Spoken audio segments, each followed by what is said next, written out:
এই মুহূর্তে আমরা দাঁড়িয়ে আছি ডুয়ার্সের একটি অত্যন্ত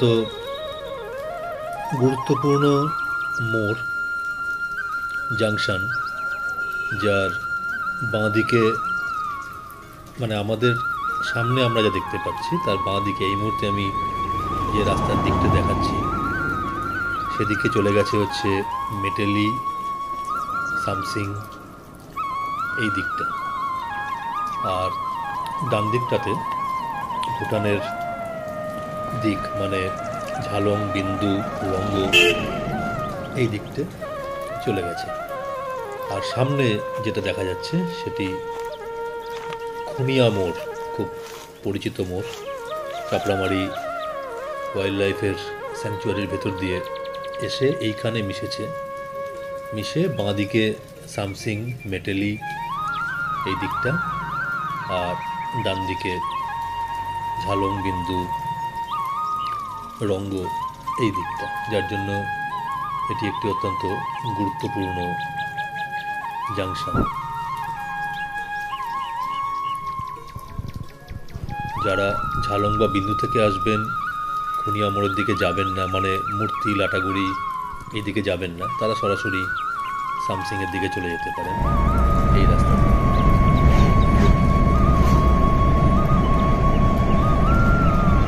এখন আমরা কিছুক্ষণ আগে যেটা বললাম সেই খুনিয়া মোড়ের দিকে যাচ্ছি।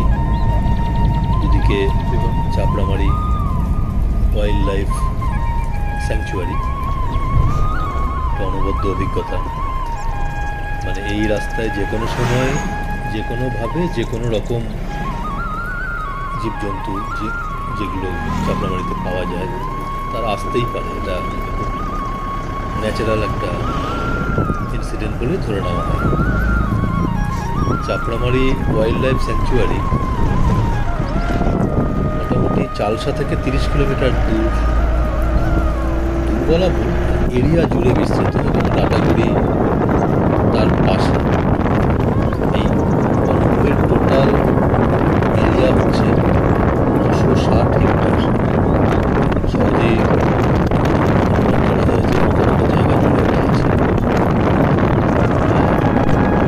ইতিহাস যদি বলা যায় তাহলে ব্রিটিশ আমল থেকেই এটিকে ওয়াইল্ড লাইফ স্যাংচুয়ারি দেওয়ার একটা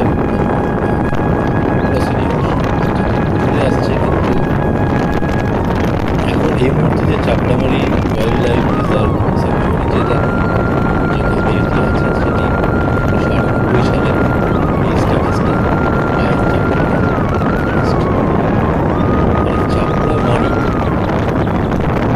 নামটা এসেছে এখানে এক ধরনের ছোট মাছ প্রচুর পরিমাণে পাওয়া যায়, এটা নর্দার্ন বেঙ্গলে পাওয়া যাচ্ছে। চাপড়া, এই মাছের নাম হচ্ছে চাপড়া। আর মারির মানে হচ্ছে আবার নাচুর, সেই জন্য চাপড়ামারি নামটা এসেছে, যেখানে এই চাপড়া মাছ প্রচুর পরিমাণে পাওয়া যায়।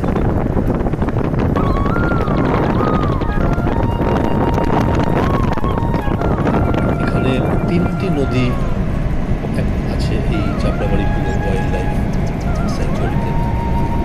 তিস্তা, নেওড়া এবং মূর্তি, এই 3টে আছে নদী। সামনে চাপড়ামারি ওয়াইল্ড লাইফ স্যাংচুয়ারির গেট, এর ভেতর দিয়ে গেলে একটি বাংলো, যেটা ফরেস্ট ডিপার্টমেন্টের বাংলো, এই মুহূর্তে বেশ ডেকোরেটেড। আমরা যেতে পারিনি, তার কারণ হচ্ছে আজকে বৃহস্পতিবার, এবং বৃহস্পতিবারে অনলাইনে যারা টিকিট কাটবেন তারা তো পাবেন, আগে থেকেই বুক করা আছে। কিন্তু ইনস্ট্যান্ট বুকিংয়ের জন্য অফিস কিন্তু বৃহস্পতিবারে বন্ধ থাকে চালসার, যে কারণে আমরা স্যাংচুয়ারির ভেতরে প্রবেশ করতে পারিনি। বাইরে থেকেই যেটুকু দেখে দুধের স্বাদ ঘোলে মেটানোর চেষ্টা করেছি আর আপনাদেরকেও দেখাচ্ছি।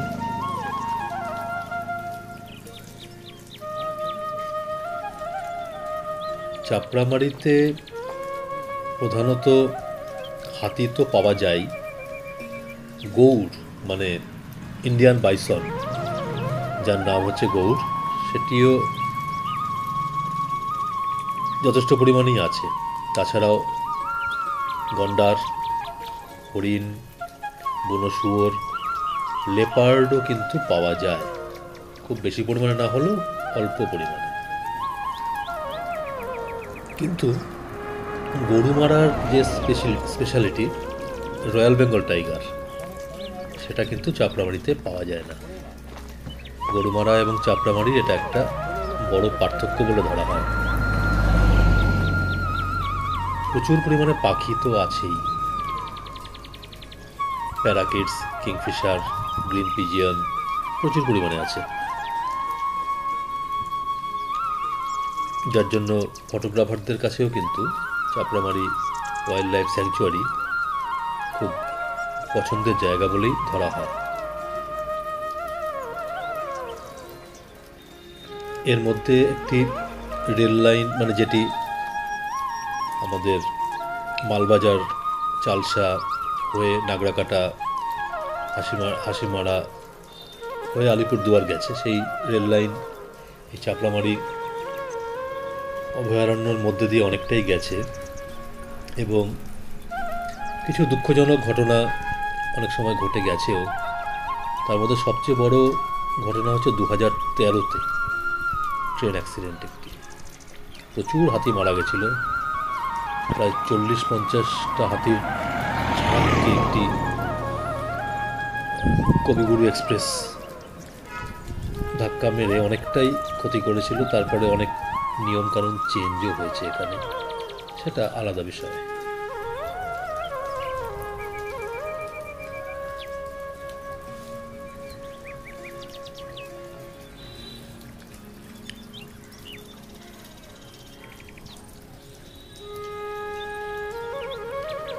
এই মুহূর্তে আমরা মূর্তি নদীর ধারে, ওয়েস্ট বেঙ্গল ফরেস্ট ডিপার্টমেন্টের যে বাংলো বনানী, সেই বনানীর সামনে থেকে মূর্তি নদীর দৃশ্য ঠিক এরকমভাবেই দেখা যায়।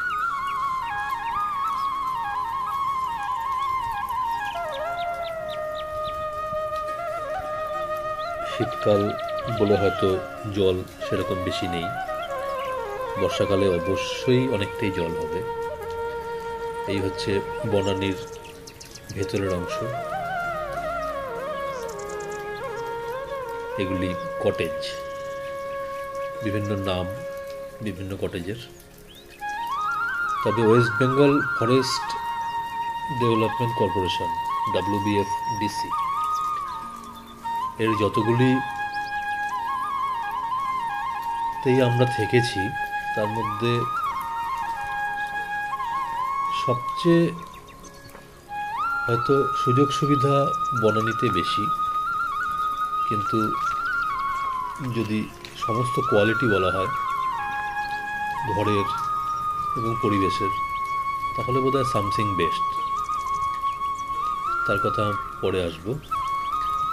আপাতত এই মূর্তি হচ্ছে মেটেলি ব্লকের মধ্যে মালবাজার সাব ডিভিশন এবং জলপাইগুড়ি ডিস্ট্রিক্টের অন্তর্গত। আর চালসা থেকে মোটামুটি 8 কিলোমিটার, আর জলপাইগুড়ি থেকে 60 কিলোমিটার। অসাধারণ প্রাকৃতিক সৌন্দর্যের জন্যই এই জায়গাটি বেশ বিখ্যাত, বেশ নাম করা পিকনিক স্পট। আমরা আজকে 25শে ডিসেম্বর, যার জন্য প্রচুর স্থানীয় মানুষজন এবং দূর দূরান্ত থেকেও অনেকেই জলপাইগুড়ি বা আরও আশেপাশে থেকে পিকনিক করতে এসেছে। তারা সামনে যে ব্রিজ, বিখ্যাত মূর্তি নদীর ব্রিজ, তার আশেপাশেই আনন্দ করছেন।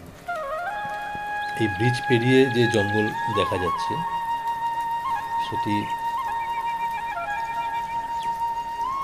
দিয়ে সোজা এগিয়ে গেলে অবশ্যই পদব্রজে যাওয়া যাবে না, সেটা নিষেধ। গাড়ি নিয়ে যেতে হবে, অন্ততপক্ষে বাইক। এগিয়ে গেলে সেই যে খুনিয়া মোড়, চাপড়ামারি থেকে এসে যখন আমরা ন্যাশনাল হাইওয়েতে পড়েছি, সেই খুনিয়া মোড়ের উল্টো দিকে রাস্তা দিয়ে ওঠা যায়। আর লেফট সাইডে না নিলে স্ট্রেট যদি যাওয়া যায় তাহলে নাগরাকাটা পৌঁছে যাওয়া যাবে। যে কারণে একটা শর্টকাট উপায়ে যারা জলপাইগুড়ি থেকে নাগরাকাটা যেতে চাইবেন তাদের জন্য কিন্তু এই মূর্তির এই রাস্তা এবং ব্রিজ খুব ইম্পর্ট্যান্ট।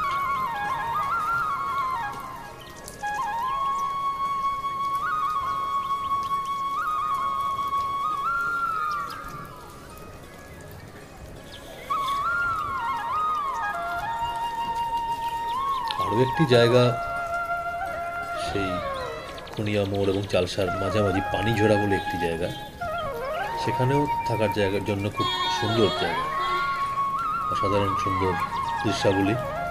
তবে সেটি ওয়েস্ট বেঙ্গল ফরেস্ট ডিপার্টমেন্টের অন্তর্গত নয়, একটি এজেন্সিকে দেওয়া হয়েছে, তারা সেটা বুক করে অন বিহাফ অফ গভর্নমেন্ট।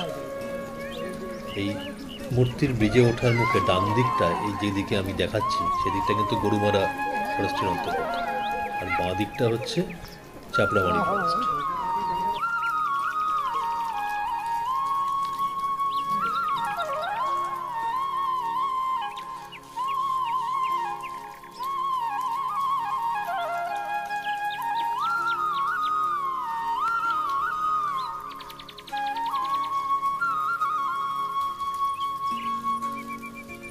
পঁচিশে ডিসেম্বর বিকেলে একটি অসাধারণ সূর্যাস্তের সাক্ষী ছিলাম আমরা। কেবল আমি নই, আমার সঙ্গে হয়তো যতজন পিকনিক করতে এসেছিলেন এই বিশেষ দিনে তারা প্রত্যেকেই এই অসাধারণ সূর্যাস্তের সাক্ষী ছিলেন।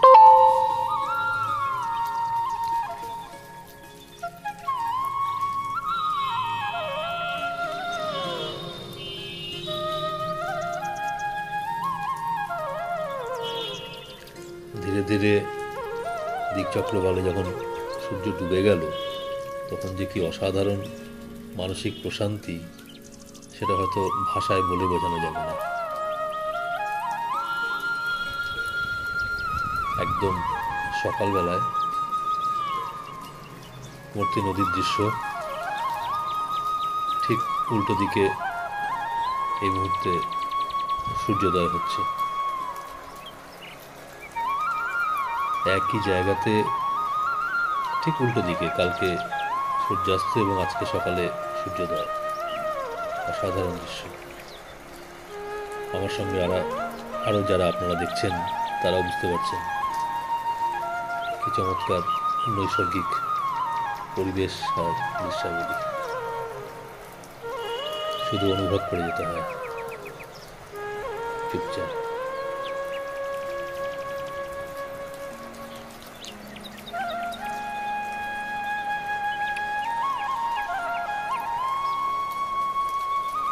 জলের আওয়াজ আর পাখির ডাক, এই মুহূর্তে এই দুটোই পাওয়া যাচ্ছে।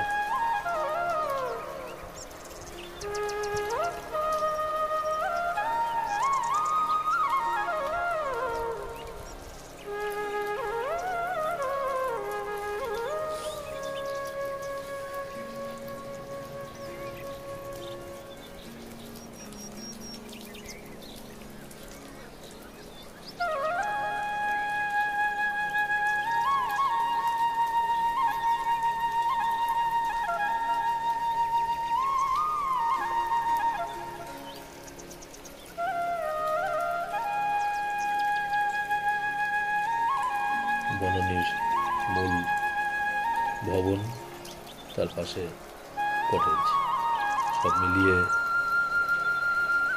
ফরেস্ট ডিপার্টমেন্টের যে কোনো প্রপার্টির মতো এর অবস্থানও যে কোনো জায়গাতে দি বেস্ট বলা চলে। খুবই স্বাভাবিক, সেটা বোঝাও যায়।